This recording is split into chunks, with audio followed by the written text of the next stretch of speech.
तो हम बात करेंगे federal system and parliamentary system की।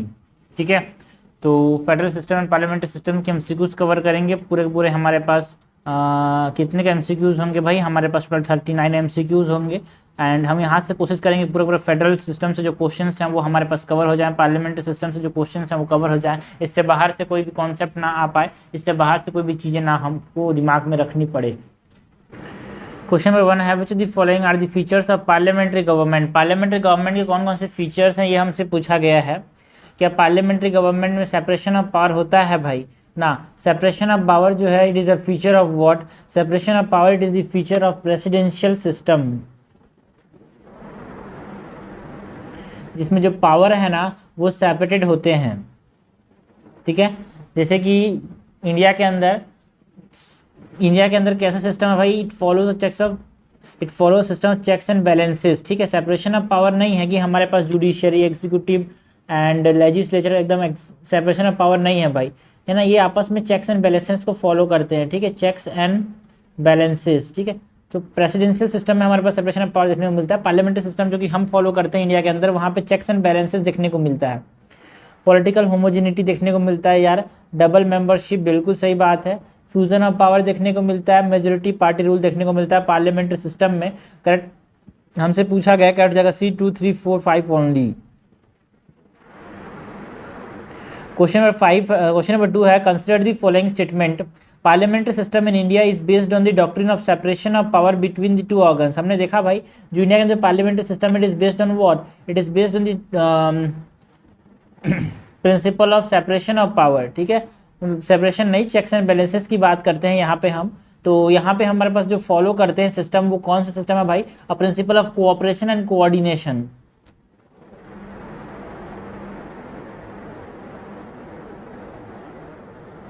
ओके, हमसे यहाँ पे इंडिया के अंदर मैं पहले ही बताया चेक्स एंड बैलेंसेस को फॉलो करते हैं। तो लोग गलती करेंगे, हाँ भाई चेक्स एंड हमारे पास इंडिया के अंदर सेपरेशन ऑफ पावर है, ये सोचेंगे गलत है भाई। यही तो कॉन्सेप्ट हमको सीखना होता है जो कि किताबों से नहीं समझ आता भाई, क्वेश्चन से समझ आता है। Indian parliament is sovereign body unlike the parliament of Britain. बिल्कुल सही बात है, इंडिया का जो पार्लियामेंट है it is a sovereign body है। गलत बात है यार, बिकॉज इंडिया के अंदर जो सोवरेन है वो कॉन्स्टिट्यूशन है ओवर पार्लियामेंट। ब्रिटेन के अंदर जो पार्लियामेंट बोल दिया वो पत्थर की लकीर है, बट इंडिया के अंदर जो पार्लियामेंट बोल दिया वो पत्थर की लकीर नहीं है। संविधान ने जो बोल दिया, संविधान ने जो लिख दिया वो पत्थर की लकीर है। Both the Indian state and the British state have an elected head. क्या ये स्टेटमेंट सही है भाई? ना, हमारे यहाँ जो इलेक्टेड हेड है ना इंडिया के अंदर, बट अमेरिका के ब्रिटिश के अंदर जो हेड है वो कैसा है भाई? हेरिडिटरी है। ब्रिटेन के अंदर जो हेड है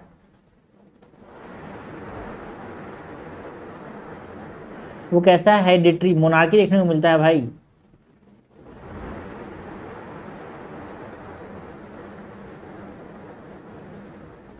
करेक्ट हमसे पूछा गया है, करेक्ट हो जाएगा यहाँ पे कोई सा भी करेक्ट नहीं है भाई, सब इनकरेक्ट है। क्वेश्चन नंबर 3 है with reference to the Indian and British parliamentary system which of the following statement is incorrect. Indian and British parliamentary system की बात करनी है। हमसे क्या पूछा गया है? दोनों के बारे में इनकरेक्ट पूछा गया है यार। क्या बताना है अपने को? इनकरेक्ट बताना है। The head of the state in Britain enjoys a hereditary position while the head of the state that is president in India is elected। बिल्कुल सही बात है, अभी हमने देखा यार। ठीक, the parliament is supreme in British while in India parliament has limited power to the written constitution. ये भी देखा हमने, बिल्कुल सही बात है। In Britain there is a system of legal responsibility of the ministers while India there is no such system. बिल्कुल सही बात है, ब्रिटेन के अंदर जो मिनिस्टर्स होते हैं दे आर लीगली रिस्पॉन्सिबल। मतलब क्या है? जो हेड ऑफ द स्टेट ने सपोज करो कोई चीज़ बोल दिया, तो इंडिया के अंदर हमारे पास लोग जो है वो उसको काउंटर साइन नहीं कर सकते, बट ब्रिटेन के अंदर काउंटर साइन कर सकते हैं। इसीलिए हमने बोला कि ना ब्रिटेन में जो सिस्टम है वहाँ पे लीगल रिस्पॉन्सिबिलिटीज होती है मिनिस्टर्स की। दिस इज सही। Both the British and Indian political system have the concept of shadow cabinet. Shadow cabinet का जो कॉन्सेप्ट है भाई वो हमारे पास कहाँ पे देखने को मिलता है? ब्रिटेन के अंदर देखने को मिलता है, not in India. So this is incorrect. हमारे पास यही पूछा गया है कि इनकरेक्ट कौन सा है, तो इनकरेक्ट हो जाएगा डी। क्वेश्चन नंबर 4 है which of the following system probably do not reflect the federal spirit of the constitution. है ना, फेडरल स्पिरिट को कौन सा चीज़ जो है वो रिफ्लेक्ट नहीं कर रहा है? The property of the centre in the state can not be tax by the state government. मतलब सेंटर का जो प्रॉपर्टी है उसको स्टेट गवर्नमेंट टैक्स नहीं कर सकता। एक तरह से ये फेडरल स्पिरिट को बता रहे हैं क्या? बिल्कुल सही बात है। Use maladministration as a reason to enforce the president's rule. बिल्कुल सही बात है यार, माल एडमिनिस्ट्रेशन अगर हो रहा है तो प्रेसिडेंट्स रूल हम लागू कर सकते हैं। एक तरह से फेडरल स्पिरिट को बता रहा है, क्योंकि स्टेट अगर ठीक से काम ना करे तो सेंटर की जिम्मेदारी बनती है उसको अच्छे से काम कराए। Absence of legislative assembly member in the impeachment process of the president. बिल्कुल सही बात है, लेजिस्लेटिव असेंबली के मेंबर्स नहीं होते इम्पीचमेंट प्रोसेस में, इलेक्शन में होते हैं बट इम्पीचमेंट में नहीं होते। इम्पीचमेंट में सिर्फ और सिर्फ मेंबर ऑफ पार्लियामेंट्स होते हैं यार। तो एक तरह से फेडरल को बता रहा है, because presidency is a type of central thing, है ना, तो इसके इम्पीचमेंट में हमारे पास स्टेट की चीज़ें नहीं रह पाएगी। तो it is also not reflect, मतलब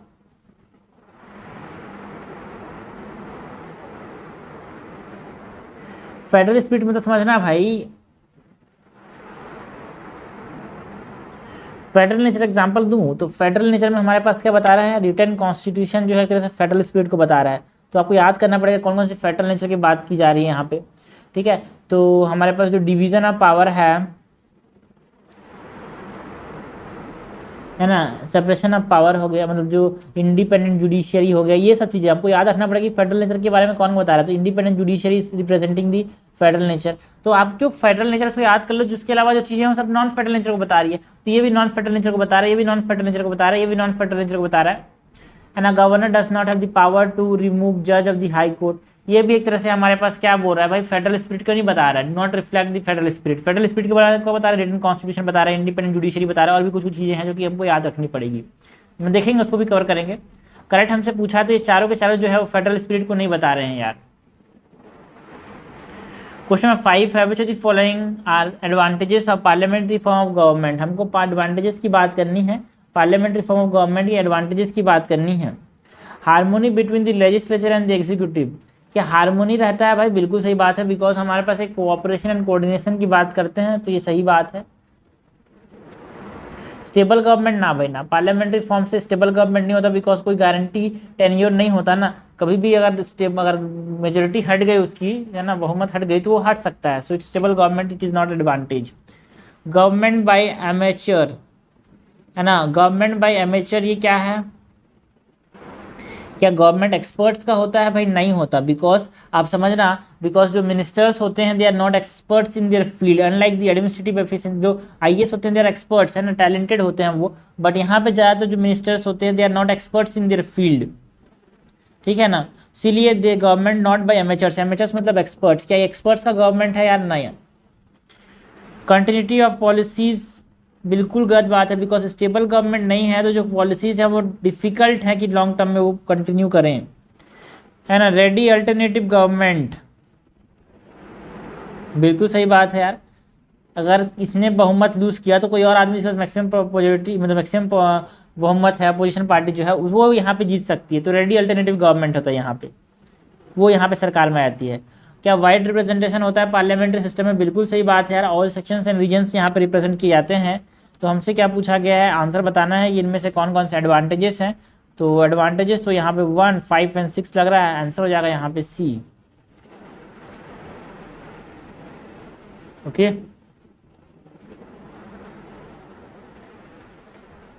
क्वेश्चन नंबर 6 है, consider the following statement. Federal government is one in which power are divided between the national government and the regional government by the constitution itself.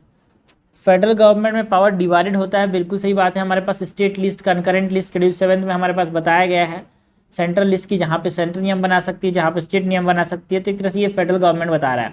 अगर यहाँ पे हमने question देखा था ना, federal nature को कौन रिफ्लेक्ट नहीं कर रहा है उसमें, अगर यहाँ पे लिखता कि division of power between the central and state, तो वो एक तरह से फेडरल स्पिरिट को बता रहा था, बाकी ये सब चीज़ नहीं बता रही है फेडरल स्पिरिट को। The federation can be found by way of integration of independent state only. ना भाई ना, हमारा जो फेडरेशन है वो, है ना, integration as well as disintegration से बना है, ठीक है। जो एग्जाम्पल की बात करें अगर यूएसए की, तो वो वहाँ पे सिर्फ और सिर्फ कहाँ से बना है भाई, वो इंटीग्रेशन से बना है, बट हमारे पास इंटीग्रेशन एंड डिसइंटीग्रेशन दोनों से बना है। The US, India and Switzerland have the federal model of government, बिल्कुल सही बात है। यूएस के अंदर, स्विट्जरलैंड के अंदर, इंडिया के अंदर, ऑस्ट्रेलिया के अंदर हमारे पास फेडरल फॉर्म ऑफ गवर्नमेंट देखने को मिलता है। करेक्ट हमसे पूछा गया है, करेक्ट हो जाएगा 1 और 3, आंसर हो जाएगा बी। क्वेश्चन नंबर 7 है, consider the following statement. The term federation has nowhere mention nowhere been used in the constitution. बिल्कुल सही बात है, जो फेडरेशन टर्म है ना वो कहीं भी इस्तेमाल नहीं किया गया है। आर्टिकल 1 में बोला गया है कि India that is Bharat shall be A union of state, ठीक है, यहाँ पे यूनियन का कॉन्सेप्ट लिखा गया, यूनियन ऑफ स्टेट लिखा गया, फेडरेशन नहीं लिखा गया है। Indian federation is the result of the agreement between the states like the American federation. ना भाई ना, यहाँ पे कोई एग्रीमेंट का कारण नहीं है। In India the states are indestructible, बिल्कुल सही बात है।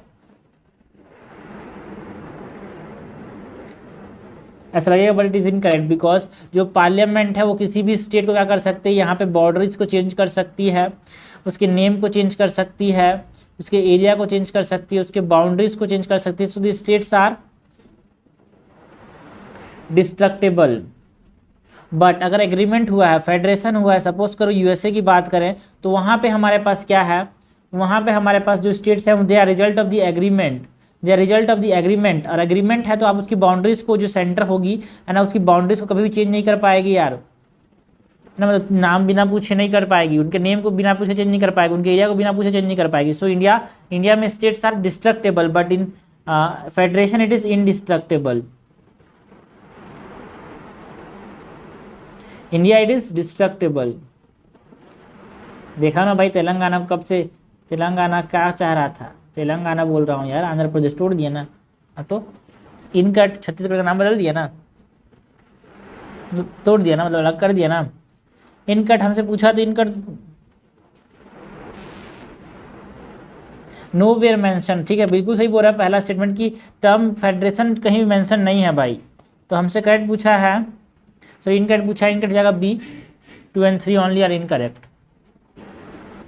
क्वेश्चन नंबर 8 क्या है भाई, क्वेश्चन नंबर 8 है which article of the constitution of India safeguard a persons right to remain silent in judicial proceeding initiated against him.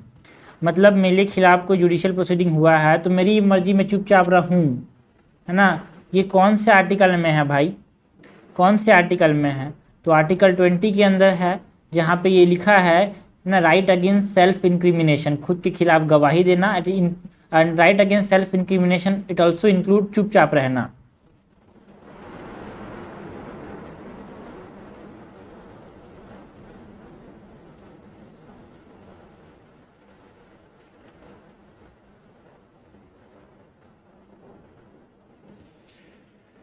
Okay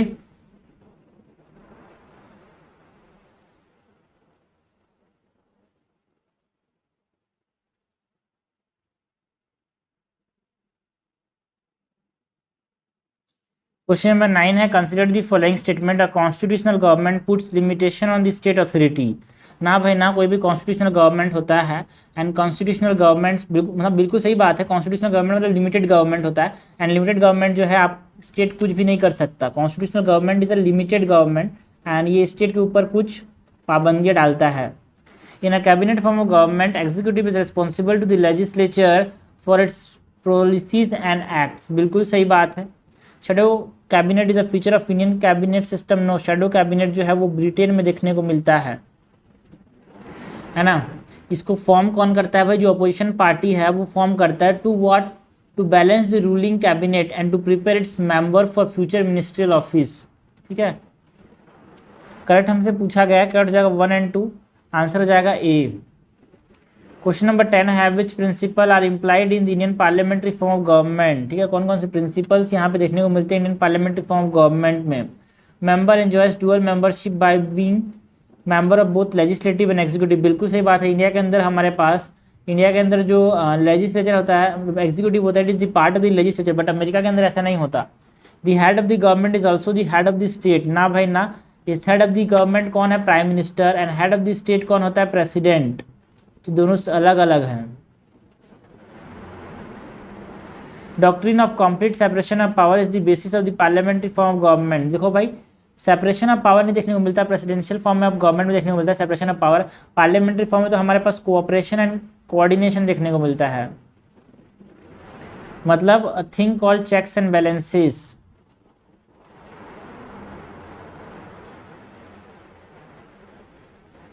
this is incorrect, हमसे सही पूछा गया है यार प्रिंसिपल कौन सा है, तो सी हो जाएगा, सिर्फ एक ही प्रिंसिपल है यहाँ पे। क्वेश्चन नंबर 11 देखते हैं यार। क्वेश्चन नंबर 11 क्या है? Consider the following statement about the Indian and the British model of parliamentary system. तो मेन यही क्वेश्चन बनता है यार इसमें पार्लियामेंट में कि इंडियन एंड ब्रिटिश मॉडल में क्या डिफरेंस है, ये हमसे पूछा गया है। Both have Republican system of the parliamentary democracy, क्या दोनों जगह रिपब्लिकन सिस्टम है? भाई देखो इंडिया में रिपब्लिक सिस्टम है बिकॉज जो हेड है वो इलेक्टेड है, बट अमेरिका के अंदर मतलब ब्रिटेन के अंदर जो यहाँ पे जो हेड है ना भाई वो हेरिडिटरी पोजीशन है, it is not elected. So this is incorrect. Both enjoy doctrine of sovereignty of parliament. देखो भाई इंडिया के अंदर पार्लियामेंट सुप्रीम नहीं है, ब्रिटेन के अंदर पार्लियामेंट सुप्रीम है, ठीक है, और इंडिया के अंदर कॉन्स्टिट्यूशन सुप्रीम है, ठीक है। तो यहाँ पे हमारे पास कॉन्स्टिट्यूशनल सुप्रीमेसी है, सो this is incorrect. The system of legal responsibility of the minister is found only in the British parliamentary system. क्या ये स्टेटमेंट सही है? भाई बिल्कुल सही बात है। जो लीगल रेस्पॉन्सिबिलिटी है वो सिर्फ और सिर्फ कहाँ पे देखने को मिलता है? ब्रिटिश पार्लियामेंट्री सिस्टम में। लीगल रेस्पॉन्सिबिलिटी का मतलब मैंने बताया था कि सपोज करो कोई प्रेसिडेंट ने, सपोज करो इंडिया के अंदर हमारे पास कोई भी हेड ऑफ द स्टेट है, सपोज करो इंडिया के अंदर हेड ऑफ द स्टेट क्या है? प्रेसिडेंट है, ठीक है। तो मैं यहाँ पे हेड ऑफ द स्टेट लिखता हूँ। हेड ऑफ द स्टेट ने कोई चीज़ जारी की, ठीक है, तो वहाँ पे क्या है ब्रिटेन के अंदर, इंडिया के अंदर, ब्रिटेन के अंदर क्या है, इसको साइन करना पड़ता है, ठीक है, किसको? मेंबर्स ऑफ द पार्लियामेंट को, मिनिस्टर्स को। बट इंडिया के अंदर से साइन करने का कोई भी प्रोविजन, इंडिया के अंदर साइन करने का ऐसा कोई प्रोविजन नहीं है। So it is called as legal responsibility. ये जो साइन करते हैं, काउंटर साइन करते हैं कोई भी एक्ट, जो ऑफिशियल एक्ट जो हेड ऑफ द स्टेट पास करता है उसको हम क्या बोलते हैं? लीगल रेस्पॉन्सिबिलिटी बोलते हैं। सो ये इंडिया के अंदर नहीं है, बिल्कुल सही बात है। It is only found in the parliamentary system of Britain. इनकट हमसे पूछा गया है, इनकट हो जाएगा बोथ 1 और 2, आंसर हो जाएगा ए। क्वेश्चन नंबर 12 है, consider the following statement. Kitchen cabinet is one of the feature of the parliamentary government. क्या किचन कैबिनेट जो है वो पार्लियामेंट्री गवर्नमेंट का एक फीचर है? भाई देखो किचन कैबिनेट जो है एक तरह से फीचर है प्रेसिडेंशियल फॉर्म ऑफ गवर्नमेंट का, और प्रेसिडेंशियल फॉर्म ऑफ गवर्नमेंट हमको कहाँ पे देखने को मिलता है? भाई प्रेसिडेंशियल फॉर्म ऑफ गवर्नमेंट हमको वहाँ पे देखने को मिलता है यूएसए के अंदर। सो it is not a feature of parliamentary government but it is a feature of presidential government. Fusion of the power is the feature of presidential form of government. क्या स्टेटमेंट सही है? भाई बिल्कुल गलत है, because fusion of the power जो देखने को मिलता है वो पार्लियामेंट्री फॉर्म ऑफ गवर्नमेंट में देखने को मिलता है, जहाँ पे जो लेजिस्लेचर है और एग्जीक्यूटिव है इनका जब पावर फ्यूज होता है, मतलब executive is the part of the legislature, ठीक है। So it is not seen in the presidential form of government but it is seen in the parliamentary form of government, because in presidential form of government हमको क्या देखने को मिलता है? Separation of power. Dissolution of the lower house is a feature. Lower house मतलब Lok Sabha, dissolution of the, example दे रहा हूँ, लोअर हाउस ऑफ इंडिया के अंदर डिसोल्यूशन ऑफ द, याद रखने का तरीका है यार ये, dissolution of the lower house is a feature of the presidential system of government. भाई लोअर हाउस डिसॉल्व नहीं होता प्रेसिडेंशियल फॉर्म ऑफ सिस्टम में, है ना। It is a feature of it is a feature of parliamentary form of government, जहाँ पे अगर Lok Sabha dissolve हो गया तो उसको साइन मतलब रिजाइन करना पड़ता है, गवर्नमेंट हट जाता है। सो करेक्ट हमसे पूछा गया है यार, यहाँ पे करेक्ट तो कोई सा भी नहीं है, आंसर हो जाएगा 12 का डी। क्वेश्चन नंबर 13 है, which the following are the demerits of parliamentary system of government. हमको क्या बोला गया है? Demerits of the parliamentary system of government हमसे पूछा गया है। तो हमको पूछा गया है, डिमेरिट पूछा गया है भाई पार्लियामेंट्री सिस्टम का। डिक्टेटरशिप ऑफ द कैबिनेट, क्या ये हो सकता है? डिक्टेटरशिप ऑफ द कैबिनेट, बिल्कुल सही बात है यार। अगर कैबिनेट जो रूलिंग पार्टी एब्सोल्यूट मेजोरिटी रखता है, जैसे कि हमारे पास आज के केस में है, तो ये एक तरह से एस्ट्रोकेटिक हो सकता है, अनलिमिटेड पावर वो एक्सरसाइज कर सकते हैं, तो बिल्कुल सही है ये। Government by the amateurs, amateur मतलब एक्सपर्ट्स। क्या पार्लियामेंट्री सिस्टम में गवर्नमेंट बाय द एक्सपर्ट्स होता है यार? नहीं होता, तो एक तरह से डिमेरिट है इसका। मतलब एमेचर्स मतलब क्या होता है? एमेचर्स मतलब नॉन एक्सपर्ट्स यार, एमेचर्स मतलब बच्चे टाइप। तो अगर नॉन एक्सपर्ट्स लोग इसकी तरह से चला पाएंगे क्या? ठीक से नहीं चला पाएंगे। नॉन एमेचर्स मतलब एक तरह से हिंदी में इसका मतलब होता है कि मतलब अनपढ़ तो नहीं बोलेंगे, बट हाँ जैसे बेवकूफ़ भी नहीं है, हाँ मतलब कमज़ोर लोग, मतलब ठीक से उनको आता नहीं चीज़ें, ठीक है, शुरुआत वाले लोग। सेपरेशन ऑफ पावर देखने को मिलता है क्या पार्लियामेंट्री सिस्टम में? ना भाई, सेपरेशन ऑफ पावर नहीं देखने को मिलता। हमने देखा कि फ्यूजन ऑफ पावर देखने को मिलता है और doctrine of checks and balances देखने को मिलता है। So it is not the merit because separation of power हमको प्रेसिडेंशियल सिस्टम गवर्नमेंट में देखने को मिलता है। अनस्टेबल गवर्नमेंट, बिल्कुल सही बात है, एक डिमेरिट है इसका। करेक्ट हमसे पूछा गया है ना। करेक्ट हमारे पास क्या हो जाएगा 1, 2 एंड 4, आंसर हो जाएगा यहाँ पे सी। क्वेश्चन नंबर 14 देखते हैं। क्वेश्चन नंबर 14 क्या है भाई, the following are the unitary features of the Indian constitution. मैंने फेडरल फीचर्स के बारे में बताया था, integrated judiciary, independent judiciary, written constitution. अब कुछ हमको यूनिटरी फीचर्स के बारे में बताना है। ऑल इंडिया सर्विस एक तरह से यूनिटरी फीचर है, बिल्कुल सही बात है। क्या इंटीग्रेटेड इलेक्शन मशीनरी जो है वो एक तरह से हमारे पास यूनिटरी फीचर है, बिल्कुल सही बात है। फ्लेक्सिबिलिटी ऑफ कॉन्स्टिट्यूशन एक तरह से हमारे पास यूनिटरी फीचर है, बिकॉज प्रेसिडेंट रूल लगा के हमारे पास एक तरह से यूनिटरी नेचर हमारे पास आ जाता है। बट जो अगर रिटन कॉन्स्टिट्यूशन होता तो एक तरह से वो फेडरल फीचर है, या फिर supremacy of the constitution is also a federal feature and not a unitary feature. Correct हमसे पूछा गया, करेक्ट जाएगा बी 1, 2 एंड 3। क्वेश्चन नंबर 15 है, consider the following statements. Indian federation is an indestructible union of indestructible states. देखो भाई हमारा जो union है, क्या स्टेट्स यहाँ पे इंडिस्ट्रक्टेबल है ना, states are destructible, because state के हमारे पास हमने बताया था कि भाई इसकी बाउंड्रीज को चेंज कर सकते हैं, उसके एरिया को चेंज कर सकते हैं, उसके नेम को चेंज कर सकते हैं। सो इंडिया के अंदर जो स्टेट्स हैं वो डिस्ट्रक्टेबल हैं, बट फेडरेशन कैसा है, indestructible. So this is incorrect. American federation is an indestructible union of destructible states, ना ये उल्टा बोल रहा है भाई, वो डिस्ट्रक्टेबल यूनियन है बट इंडिस्ट्रक्टेबल स्टेट्स हैं। देखो ये समझना कि वहाँ पे दोनों चीज़ें इंडिस्ट्रक्टेबल है, मतलब वहाँ पे यूनियन भी इंडिस्ट्रक्टेबल है, मैंने जो पहले बात था उल्टा है ना। इंडिया के अंदर हमारे पास इंडिस्ट्रक्टेबल यूनियन, देखो union and states, India and USA, अच्छे से क्लियर कर लेते हैं इस चीज़ों को। तो इंडिया के अंदर यूनियन कैसा है, इंडिस्ट्रक्टेबल, स्टेट्स कैसे हैं, डिस्ट्रक्टेबल। यूएसए के अंदर यूनियन कैसा है, इनडिस्ट्रक्टेबल, और स्टेट्स भी क्या है, indestructible. So first statement is incorrect, second statement is also incorrect. हमसे इनकरेक्ट पूछा गया है, इनकरेक्ट हो जाएगा बोथ 1 एंड 2, आंसर हो जाएगा सी। क्वेश्चन नंबर 16 क्या है, which of the following statement about the Indian parliamentary system is correct. हमको बात किसकी करनी है भाई, इंडियन पार्लियामेंट्री सिस्टम की बात करनी है। इंडियन पार्लियामेंट्री सिस्टम के बारे में हमसे करेक्ट पूछा गया है। द लोअर हाउस मतलब द लोकसभा इंडिया के अंदर of the parliament can be dissolve bye the president on the recommendation of council of ministers.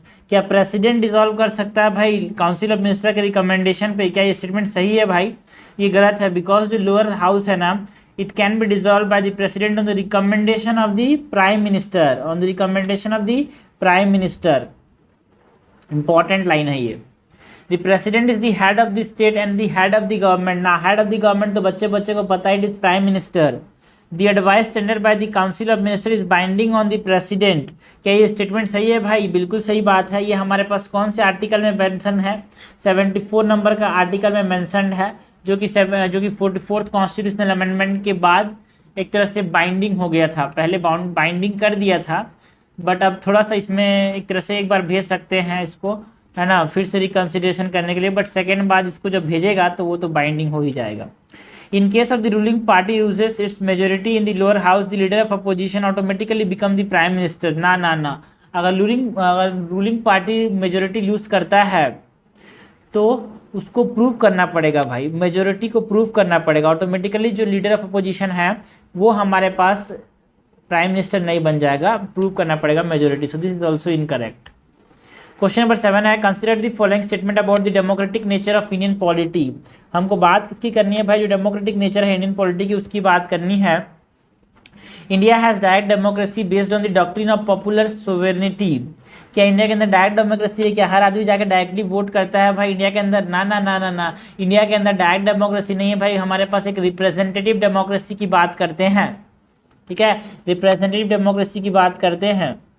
Because जो हेड ऑफ द स्टेट है ना, उसको कौन चुनता है? उसको चुनते हैं हमारे चुने हुए लोग। सो it is not direct, it is indirect democracy. India के अंदर हम क्या फॉलो करते हैं? डॉक्ट्रिन ऑफ पॉपुलर सोवेरेनिटी तो फॉलो करते हैं, बट हमारे पास जो डेमोक्रेसी है वो it is not direct, it is indirect. Because हमारे बिहाफ में जो नियम बनाते हैं वो हमारे चुने हुए लोग बनाते हैं। The democratic nature of Indian polity provides for referendum over any legislation. क्या हमारे पास रेफरेंडम का सिस्टम है भाई? देखो रेफरेंडम जो है वो डायरेक्ट डेमोक्रेसी में देखने को मिलता है, ठीक है, कि कोई भी लेजिस्लेशन को सपोर्ट करना है कि नहीं करना है वो लोगों पे छोड़ दिया जाता है डायरेक्ट वोट पे। बट हमारे पास इंडिया के अंदर ऐसा कोई भी सिस्टम नहीं है, बिकॉज हमारे पास डायरेक्ट डेमोक्रेसी नहीं है भाई। ठीक है, the word democracy in the preamble involves political, social and economic democracy. बिल्कुल सही बात है, हमारे पास S3DR का कॉन्सेप्ट है भाई प्रियम्बल के अंदर। S3DR मतलब sovereign, socialist, secular, democratic Republic. ठीक है, करेक्ट हमसे पूछा गया है, कट जाएगा D3 ओनली। क्वेश्चन नंबर 18 है, with reference to president's rule consider the following statement. हमको बात किसकी करनी है भाई, प्रेसिडेंट्स रूल की बात करनी है। A proclamation imposing president's rule must be approved by both the House of the Parliament within 3 months from the date of its proclamation। कोई भी प्रेसिडेंट्स रूल प्रोक्लेम कर रहा है तो उसको दोनों हाउस को, यहाँ पे दोनों हाउस को अप्रूव करना पड़ेगा। बिल्कुल सही बात है ना, बिल्कुल सही बात है कि भाई जो पार्लियामेंट है उसको अप्रूव करना पड़ेगा। But it is not with in 3 months, but it is with in 2 months। Okay, this is incorrect. ये छोटी छोटी चीज़ें किताबों से मिस हो जाती है, जो कि क्वेश्चन में कवर होता है, तभी जाके दिमाग में चिपकता है ये चीज़ें। A proclamation imposing president's rule must be approve by an effective majority in either house. क्या यहाँ पे इसको अप्रूव करना पड़ता है इफेक्टिव मेजोरिटी से? ना भाई ना, ये प्रोक्लेमेशन जो है प्रेसिडेंट्स रूल का उसको अप्रूव करना पड़ता है इफेक्टिव मेजोरिटी से, ना भाई ना, it is by simple majority. और कितने दिन के अंदर हमने देखा भाई, it is with in 2 months। ठीक है, that is more than 2/3 of the member present in voting, so this is also incorrect। effective majority मतलब more than half of the effective strength। effective strength मतलब जितने लोग नहीं हैं वहाँ पे उस समय। तो सब चीज़ ठीक है, बेसिक चीज़ें हैं ये। initially valid for 6 months, the president's rule can be extended for a maximum period of 5 year। क्या इसको maximum period of 5 year तक इसको extend कर सकते हैं? No, it is for the maximum period of 3 years। Financial emergency तो जब तक चाहो तब तक कर सकते हो, बट प्रेसिडेंट्स रूल को 6 समय, पहली बार 6 month है ना, और 6 month करते करते कितने बार, 6 month करते करते इसको 6 साल तक, मतलब 3 साल तक, इस जैसे, इसके जैसे। ठीक है, सो ये हो गया। इनकरेक्ट हमसे पूछा है भाई, इनकरेक्ट सब इनकरेक्ट है, तो आंसर हो जाएगा 18 का डी। 19 है, consider the following statement regarding parliamentary system. Parliamentary system के बारे में हमसे पूछा गया है, पार्लियामेंट्री सिस्टम के बारे में हमसे क्या पूछा गया है, इनकरेक्ट। पार्लियामेंट्री सिस्टम के बारे में हमसे क्या पूछा गया है, इनकरेक्ट। इनकरेक्ट क्या है भाई यहाँ पे, 19 में हमसे पूछा गया है पार्लियामेंट्री सिस्टम के बारे में इनकरेक्ट बताना है। The constitution of India provides for a parliamentary form of government both at the centre and the state. क्या कॉन्स्टिट्यूशन के अंदर ये मैंशनड है कि हमारे पास जो सिस्टम होगा पार्लियामेंट का वो सेंट्रल स्टेट दोनों में पार्लियामेंट्री होगा? बिल्कुल सही बात है, बिकॉज आर्टिकल 74 और 75 ये बताते हैं कि जो पार्लियामेंट्री फॉर्म ऑफ गवर्नमेंट है वो सेंटर पे देखने को मिलेगा। एंड आर्टिकल नंबर 163 और 164 बोलते हैं कि जो पार्लियामेंट्री फॉर्म ऑफ गवर्नमेंट है वो कहाँ पे देखने को मिलेगा, वो स्टेट के अंदर देखने को मिलेगा। So this is correct, constitution के अंदर मेंशन्ड है। The executive is responsible to the legislature for all its action and policies. क्या ये स्टेटमेंट सही है भाई? बिल्कुल सही बात है। हमारे पास doctrine of checks and balances होते हैं। जो एग्जीक्यूटिव होता है it is responsible to the legislature and executive is the part of the legislature in India. So this is also correct. तो इनकरेक्ट तो कोई सा भी नहीं है, आंसर हो जाएगा डी। क्वेश्चन नंबर 20 है, which of the following difference is correct regarding federal system and unitary. Federal system और यूनिटरी सिस्टम के बारे में हमसे क्या पूछा गया है? करेक्ट डिफरेंस पूछा गया है। In the federal system power are divided into the state and center by the constitution, and in the unitary system regional government drives their authority from the national government. क्या federal system में जो power है वो central state के बीच में divided होता है, और यूनिटरी सिस्टम में जो रीजनल गवर्नमेंट होते हैं वो अपनी पावर नेशनल गवर्नमेंट से डिराइव करते हैं। क्या ये स्टेटमेंट सही है भाई? क्या ये स्टेटमेंट सही है? बिल्कुल सही बात है यार। Britain and China have unitary government and USA and Russia have federal government. क्या ये स्टेटमेंट सही है भाई? क्या ये स्टेटमेंट सही है? बिल्कुल सही बात है। ब्रिटेन के अंदर, चाइना के अंदर है ना यूनिटरी सिस्टम देखने को मिलता है, राजा जो है एक ही चीज़ है यार। बट इंडिया के अंदर क्या है, दोनों का मिक्स है। ठीक है, India has a federation of its own kind. ठीक है, तो ये तो सही ही है। करेक्ट हमसे पूछा गया है, करेक्ट तो हो जाएगा बोथ 1 and 2, आंसर हो जाएगा सी। ओके, आंसर हो जाएगा सी। क्वेश्चन नंबर 21 क्या है यार? क्वेश्चन नंबर 21 देखते हैं। विच of the following is a mandatory feature of unitary system of government. कहीं भी अगर यूनिटरी सिस्टम ऑफ गवर्नमेंट है तो उसका मैंडेटरी फीचर क्या होना चाहिए, ये हमसे पूछा गया है। तो मैंने बताया कि भाई फेडरल नेचर है तो रिटन कॉन्स्टिट्यूशन होना चाहिए, यूनिटरी का नहीं है। तो एक चीज़ का याद रखो, उल्टा करो तो अपोजिट कर दो, मतलब समझना। मैंने बोला था रिटन कॉन्स्टिट्यूशन जो है, इंटीग्रेटेड जुडिशरी जो है ना, इंटीग्रेटेड जुडिशरी जो है, मतलब इंटीग्रेटेड जुडिशरी या फिर independent judiciary, this are the features of what, this are the features of federal system of government. तो अपोजिट कर दो, रिटन का यूनिटरी फीचर नहीं होगा, मतलब रिटन जो कॉन्स्टिट्यूशन है वो फेडरल का फीचर है तो यूनिटरी का नहीं होगा। नो डिवीजन ऑफ पावर, तो डिवीजन ऑफ पावर कहाँ पे देखने को मिलता है ना, सुप्रीमेसी ऑफ द कॉन्स्टिट्यूशन कहाँ पे देखने को मिलता है, फेडरल के अंदर, तो ये तो नहीं होगा। नो डिवीजन ऑफ पावर, देखो भाई डिवीजन ऑफ पावर कहाँ पे देखने को मिलता है, फेडरल सिस्टम में डिवीजन ऑफ पावर देखने को मिलता है क्या? फेडरल सिस्टम में डिवीजन ऑफ पावर देखने को मिलता है क्या? बिल्कुल मिलता है। तो क्या यूनिटरी में डिवीजन ऑफ पावर मिलेगा? नहीं मिलेगा। तो बिल्कुल सही बात है यार, it is a mandatory feature. तो आंसर क्या हो जाएगा? आंसर हो जाएगा करेक्ट, हमसे पूछा गया है D2 ओनली। क्वेश्चन नंबर 2 है which of the following is not the feature of the federal system of the government. Federal system का क्या है, इसमें फीचर नहीं है। तो इस प्रकार से क्वेश्चन बनाने से चीज़ें याद रह जाती है दिमाग में और कन्फ्यूजन नहीं होता यार, क्योंकि एग्जाम में गलत कर देते हैं चीज़ हम तब जब हमको कन्फ्यूजन आ जाता है। कन्फ्यूजन तब नहीं होता जब बहुत सारे क्वेश्चन बनाए होगे, सही तरीके से बनाए होगे तब। तो भाई not a feature of federal system, तो मैंने बताया कि independent judiciary is a feature of federal system, division of power is a feature of federal system, flexible constitution जो है वो यूनिटरी का फीचर है, by cameral legislature is a feature of federal system, flexible constitution is a feature of unitary system. Because federal system में हमारे पास constitution कैसा होता है भाई, written constitution and rigid constitution. These are the features of what? These are the features of federal system of government. Okay. Question number 23 है which of the following is are prominent reason for the adoption of the federal system by the framers of the constitution। हमारा जो constitution है वो federal नहीं है ना unitary नहीं है भाई, हमारा क्वासी फेडरल है। ठीक है, तो एक तरह से फेडरल समझ लेना, बट हाँ क्वासी फेडरल है। क्वासी फेडरल क्यों हमारे संविधान के बनाने वाले लोगों ने चुना, ये हमसे पूछा गया है। Because largest size of the country, और large size of the country जो है वो एक कारण है क्या? बिल्कुल सही बात है ना। बिकॉज हमको हर ग्रास रूट तक जाना है तो हमारे पास लार्ज साइज एक कारण है यार, है ना। वास्ट सोशियो कल्चरल डाइवर्सिटी, ये भी एक कारण है। बिकॉज आप यूनिटरी कर दोगे तो एक छाते के अंदर अपना बड़ा देश नहीं आ पाएगा, बिकॉज बहुत सारी डिफरेंसेस होंगे। इसीलिए हम एक तो राजा होगा बट इसके छोटे छोटे टुकड़े होंगे जो कि फेडरल आपस में डाइवर्सिटी को कंट्रोल करके चलेंगे। हाई लिटरेसी रेट, ना भाई ना, है ना। हाई लिटरेसी रेट एक कारण नहीं था कि जिसने फेडरल सिस्टम रख दिया है। बिकॉज हमारे पास अगर हम देखें, है ना, बिकॉज बहुत सारे ऐसे देश जैसे कि हमारे पास USA हो गया जहाँ पे कैसा सिस्टम है, फेडरल सिस्टम है, वहाँ पे इलिटरेसी तो हाई नहीं है यार, है ना। सो करेक्ट हमारे पास क्या हो जाएगा, मेन कारण था ये दो, मतलब एक एंड दो, आंसर हो जाएगा B।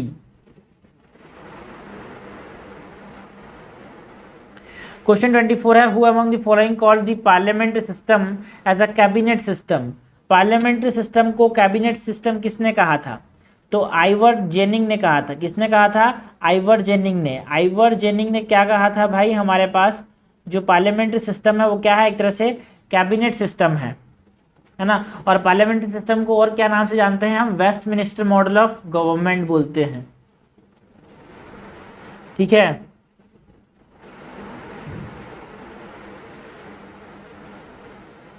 देखो एच जे लस्की ने क्या कहा था, समझो। H.J. लस्की ने कहा था कि जो कैबिनेट फॉर्म ऑफ सिस्टम है ना, एक तरह से डिक्टेटरशिप क्या एज्यूम कर लेगा, मतलब एक तरह से डिक्टेटरशिप एज्यूम कर लेगा। कब?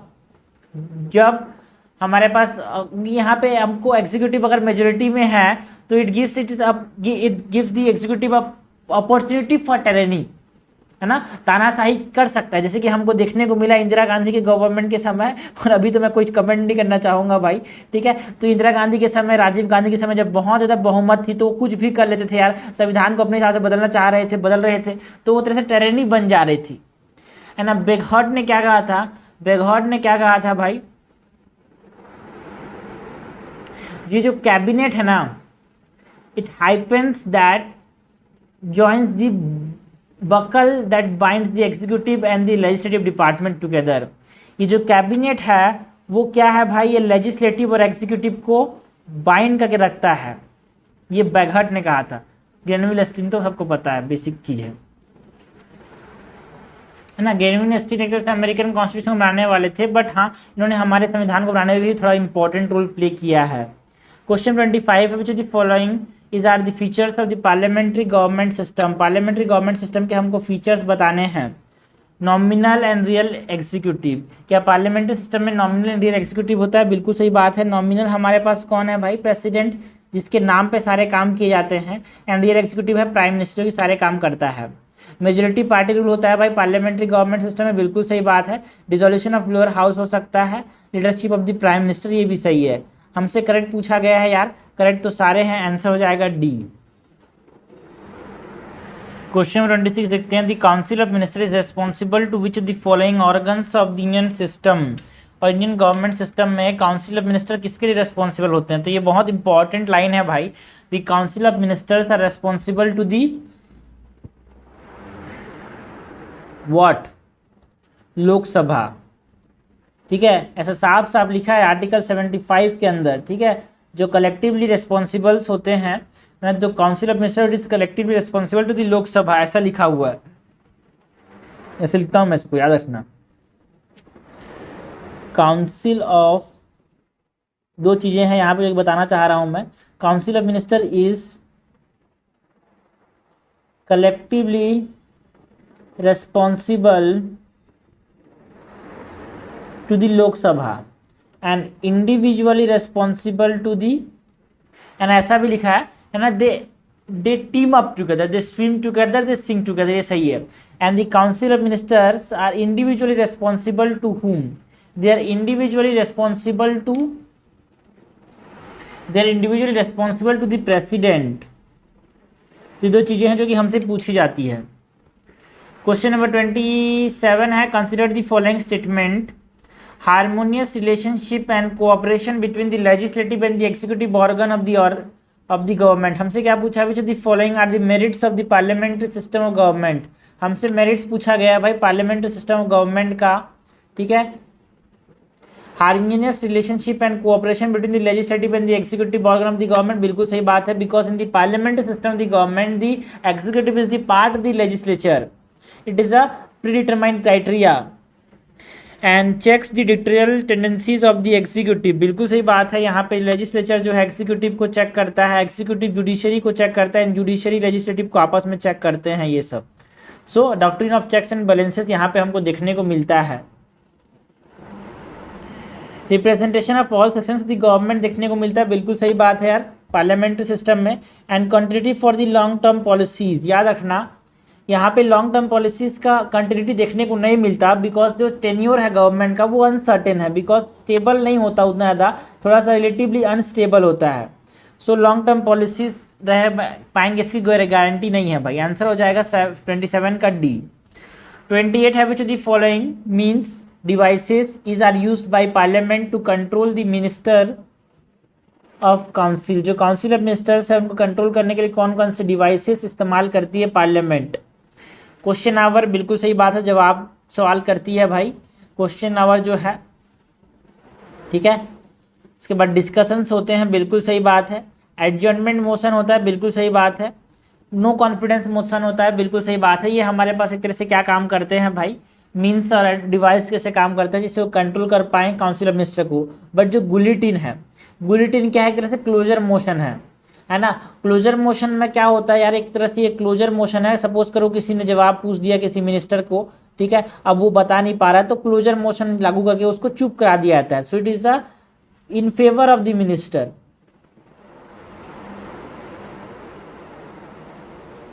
सो एक तरह से ये मीन्स नहीं है उसको कंट्रोल करने का। ठीक है, ओके। क्वेश्चन आवर क्या होता है भाई? क्वेश्चन आवर फर्स्ट आवर जो होता है वो क्वेश्चन आवर होता है। उसके बाद क्या होता है भाई? 0 आवर। चलो करो, हमने बोला 11 बजे स्टार्ट होता है तो 11 से 12 तक क्वेश्चन आवर, 12 से 1 तक 0 आवर। उसके बाद लंच ब्रेक होता है किसी भी सेशन के अंदर। ठीक है, अब देखो एडजर्नमेंट मोशन की बात हो रही है तो एडजर्नमेंट मोशन के बारे में बात करते हैं। एडजर्नमेंट मोशन मतलब कोई भी पार्लियामेंट अगर किसी चीज़ पर अटेंशन चाहता है है ना, जो अर्जेंट पब्लिक इम्पोर्टेंस है, ऐसा कोई भी मैटर जिसका अर्जेंट पब्लिक इम्पोर्टेंस, सपोज करो पाकिस्तान ने इंडिया पे हमला कर दिया, तो उस पर अगर यहाँ पे ये अटेंशन चाहता है तो हमारे पास एडजमेंट मोशन पास होता है, एंड एटलीस्ट 50 मेंबर जो है इसको सपोर्ट करना चाहिए भाई, तब जाके ये पास होगा। ठीक है, एंड इसमें Rajya Sabha is not permitted to use. ठीक है, उसके बाद no confidence motion. No confidence motion के लिए 50% सपोर्ट चाहिए, एंड ये एंटायर काउंसिल ऑफ मिनिस्टर के खिलाफ ही इस्तेमाल किया जा सकता है, किसी भी एक आदमी के खिलाफ नो कॉन्फिडेंस मोशन इस्तेमाल नहीं किया जा सकता।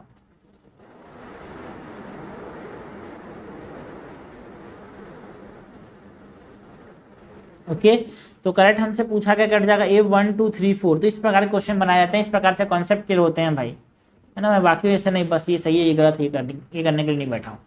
विच of the following committees was appointed for replacement of the parliamentary system and parliamentary system जो अभी हमारे पास है ना, पार्लियामेंट्री सिस्टम जो है उसको हमको क्या करना है, यहाँ पे रिप्लेस कर देना है पार्लियामेंट्री सिस्टम को प्रेसिडेंशियल सिस्टम के साथ। तो इसके लिए कौन सी कमेटी अपॉइंट की गई थी, ये हमसे पूछा गया है। इसके लिए कौन सी कमेटी अपॉइंट की गई थी भाई, स्वरण सिंह कमेटी। एंड इसी स्वरण सिंह कमेटी ने ही फंडामेंटल ड्यूटीज़ के बारे में भी बताया था, और इन्हीं रिकमेंडेशन से 42nd कॉन्स्टिट्यूशनल अमेंडमेंट हुआ, जिससे क्या हुआ, फंडामेंटल ड्यूटीज़ लागू हुए। ये जो राजमन्नार कमेटी है, ये कमेटी क्यों बनाया गया था भाई, it is to identify the reason for the prevailing unitary tendencies. जो हमारे पास सेंट्रलाइजेशन की टेंडेंसीज हो रही है, उसको देखते हुए यहाँ पे हमारे पास राजमन्नार कमेटी बनाई गई थी। कब, 1969 में। सिंघावी कमेटी तो लिखा हुआ है, साथ साथ सिंघावी पंचायती राज के ऊपर बनाया गया था यार। एंड शाह कमेटी किस लिए बनाया गया था, है ना, जो सर्कमस्टेंसेस 1975 में जो इमरजेंसी जो हुआ था ना भाई, उसको देखते हुए शाह कमेटी बनाया गया था, जो इंदिरा गांधी ने जो इमरजेंसी लगा दिया था उसको देखते हुए। नाउ क्वेश्चन नंबर 30 है, consider the following statement regarding difference between India and the British parliamentary system the government. India और ब्रिटिश की जो पार्लियामेंट्री सिस्टम गवर्नमेंट है उसमें क्या डिफरेंस है, ये हमसे पूछा गया है। India has a Republican system in place of the British monarchical system. बिल्कुल सही बात है। रिपब्लिक क्यों है इंडिया का सिस्टम, बिकॉज जो हेड ऑफ द स्टेट है, हेड ऑफ द स्टेट मतलब जो प्रेसिडेंट है इंडिया के अंदर, वो क्या है, इलेक्टेड है। मैं माना कि इनडायरेक्टली इलेक्टेड है, बट हाँ इलेक्टेड है। बट जो हेड ऑफ द स्टेट है ब्रिटेन के अंदर, वो मोनार्किकल है, वो हेरिडिटरी है, राजा का, क्वीन क्वीन क्वीन का बेटा, क्वीन क्वीन क्वीन, ये सब। A person who is not a member of the parliament can also be appointed as the minister in India but not in Britain. क्या ये स्टेटमेंट सही है भाई? बिल्कुल सही बात है। इंडिया के अंदर जो कि आदमी जो पार्लियामेंट का मेंबर नहीं है उसको भी हमारे पास मिनिस्टर अपॉइंट कर सकते हैं, बट हाँ एक शर्त है ना, कि 6 महीने के बाद उसको अपना मेजोरिटी, 6 महीने के अंदर उसको अपना मेजोरिटी प्रूव करना पड़ेगा भाई, ठीक है। बट ऐसा कोई भी सिस्टम नहीं है भाई ब्रिटेन के अंदर, ठीक है। और ब्रिटेन के अंदर एक कॉन्सेप्ट है भाई शैडो कैबिनेट का, जहाँ पे क्या देखने को मिलता है, जो अपोजिशन पार्टी है वो रूलिंग पार्टी को बैलेंस करने के लिए हमारे पास एक पार्टी बनाती है, उसको बोलते हैं फॉर फ्यूचर मिनिस्टर ऑफिस। अगर वो हारे थे तो हम क्या करेंगे, कहाँ पे क्या करेंगे, ये सब चीज़ सोचते हुए, ठीक है। तो शैडो गवर्नमेंट का कॉन्सेप्ट वहाँ पे देखने को मिलता है। बिल्कुल सही बात है। तो दोनों का यूनिक चीज़ हमने बात कर ली। करेक्ट हमसे पूछा है, करेक्ट हो जाएगा बोथ 1 और 2, आंसर हो जाएगा सी। क्वेश्चन नंबर 31 क्या है यार, consider the following statement regarding shadow cabinet. देखो भाई मैंने बहुत बार शैडो कैबिनेट के बारे में बता दिया है। It is a unique institution of the British cabinet system. बिल्कुल सही बात है यार।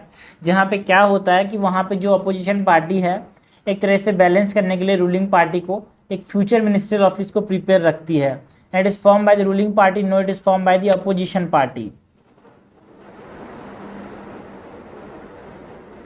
करेक्ट हमसे पूछा, करेक्ट जाएगा A 1 ओनली।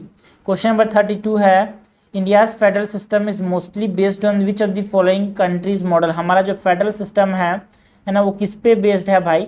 हमको पता होना चाहिए कि जो अपना फेडरल सिस्टम है इंडिया का, वो बेस्ड है इन दी ब्रिटेन, है ना। ब्रिटेन के फेडरल मॉडल से यहाँ पे बेस्ड है, ऐसा लगेगा, but it is incorrect because हमारा जो फेडरल सिस्टम है सबसे जो मैच करता है वो कनाडा के मॉडल से मैच करता है, कैनेडियन मॉडल से, है ना। बिकॉज कनाडा के अंदर जो सेंटर होता है वो वेरी स्ट्रांग होता है। इंडिया के अंदर भी सेंटर जो है वो बहुत स्ट्रांग है।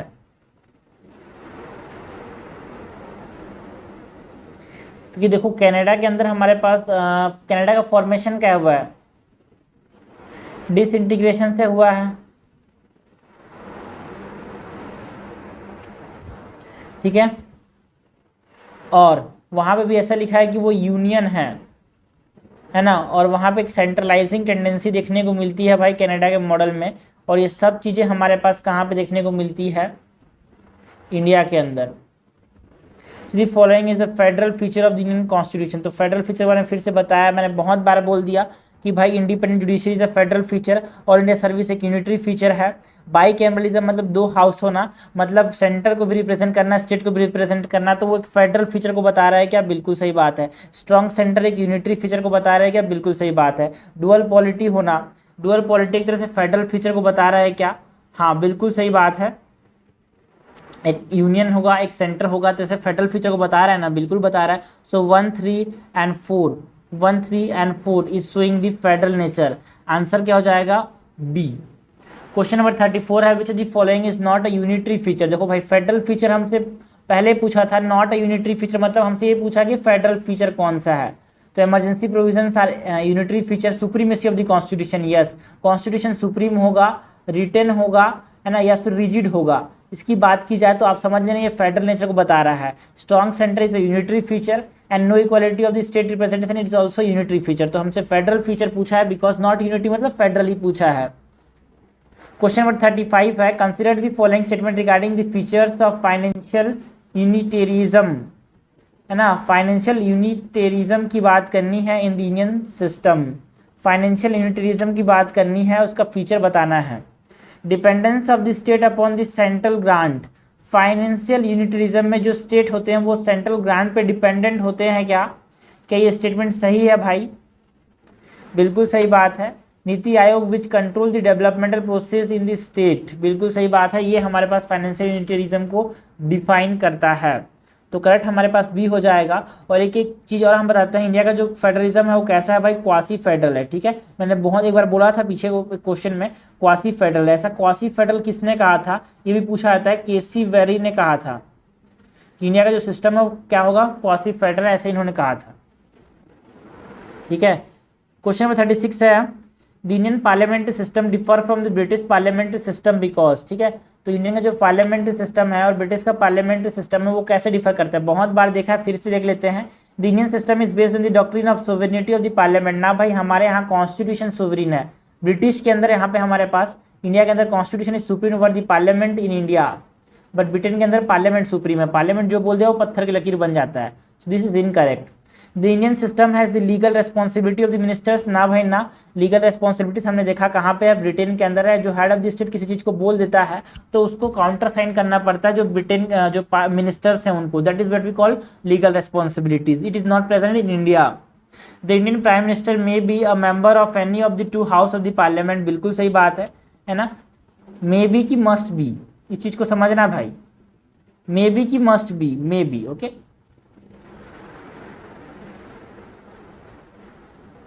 बट ब्रिटेन के अंदर जो प्राइम मिनिस्टर है ना, it must be a part of the lower house. Lower house मतलब वहाँ पे क्या बोलते हैं उसको, हाउस ऑफ कॉमन बोलते हैं। जो प्राइम मिनिस्टर होगा वो कहाँ का होना चाहिए, हाउस ऑफ कॉमन का होना चाहिए। इंडिया के अंदर जो प्राइम मिनिस्टर है वो लोकसभा का भी हो सकता है और राज्यसभा का भी हो सकता है, बट वहाँ पे सिर्फ और सिर्फ एक तरह से लोअर हाउस, जो हमारे यहाँ लोकसभा है ना उस प्रकार का वहाँ पे लोअर हाउस है, उस वहाँ का ही होना चाहिए, है ना।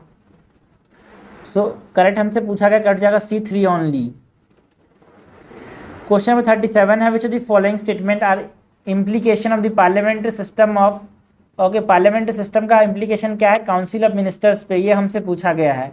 The council of ministers are collectively responsible to the lower house of the parliament, मैंने बताया था यार, बिल्कुल सही है। आर्टिकल नंबर 75 में साफ साफ मेंशन है कि जो काउंसिल ऑफ मिनिस्टर्स होंगे they are collectively responsible to the, they are collectively responsible to what, they are collectively responsible to the Lok Sabha. And individually किसके लिए रिस्पॉन्सिबल है भाई, इंडिविजुअली मैंने बताया था किसके लिए रिस्पॉन्सिबल है, प्रेसिडेंट के लिए। Ministers are appointed by the president on the advice of the prime minister, बिल्कुल सही बात है। मिनिस्टर्स को अपॉइंट कौन करते हैं, प्रेसिडेंट, लेकिन इनको एडवाइस कौन करेगा? Prime minister. The ministers are the member of both the legislature and the executive. Ministers जो होते हैं वो लेजिस्लेटर एग्जीक्यूटिव का दोनों का मेंबर होते हैं, बिल्कुल सही बात है। इंडिया के अंदर यही तो खास बात है यार, पार्लियामेंट्री फॉर्म में जो एग्जीक्यूटिव होता है it is the part of the legislature, but presidential form में ऐसा नहीं होता, दोनों अलग अलग होते हैं। देख यूएसए में अलग अलग हैं दोनों। करेक्ट हमसे पूछा गया है, करेक्ट जाएगा D, all of the above. Question number 38 है, which of the following are the federal feature of the constitution. इतने बार आ चुका है अब तो दिमाग में छप गया होगा भाई, है ना। स्टेट आर नॉन डिस्ट्रक्टेबल, और सॉरी नॉन इनडिस्ट्रक्टेबल मतलब स्टेट आर डिस्ट्रक्टेबल। स्टेट को डिस्ट्रक्टेबल है मतलब स्टेट जो है वो खत्म हो सकता है, मतलब जो नेचर है हमारा सिस्टम का वो यूनिटरी हो सकता है, तो it is a unitary feature यार, ठीक है। तो ये गलत हो जाएगा। सिंगल सिटीजनशिप एक तरह से ये भी यूनिटरी फीचर है। Rigid constitution, yes it is a federal nature. Single citizenship, sorry single constitution है ना, तो सिंगल कॉन्स्टिट्यूशन जो है वो हमारे पास फेडरल नेचर को बता रहा है। रिजिड कॉन्स्टिट्यूशन एक तरह से फेडरल नेचर को बता रहा है। रिटन कॉन्स्टिट्यूशन एक तरह से फेडरल नेचर को बता रहा है। सुप्रीमेसी ऑफ द कॉन्स्टिट्यूशन एक तरह से हमारे पास फेडरल नेचर को बता रहा है। बट एक तरह से आप समझना, सिंगल कॉन्स्टिट्यूशन जो है ना, सिंगल कॉन्स्टिट्यूशन जो है ना, it is a federal feature यार। Single constitution is the what? Single constitution is what? It is a federal feature? No. Single constitution अगर सेंटर का एक कॉन्स्टिट्यूशन है, स्टेट का एक कॉन्स्टिट्यूशन है, तो हम उसको क्या बोलेंगे? फेडरल बोलेंगे। Single constitution not a federal feature. Single citizenship also it is not a federal feature, it is a unitary feature. तो यहाँ पे फेडरल फीचर क्या हो जाएगा? सी। सो अगर हमारे पास रिजिड कॉन्स्टिट्यूशन बोला या फिर सुप्रीमेसी ऑफ द कॉन्स्टिट्यूशन बोला या फिर रिटन कॉन्स्टिट्यूशन बोला, तो यही हमारे पास क्या कॉन्सेप्ट होंगे?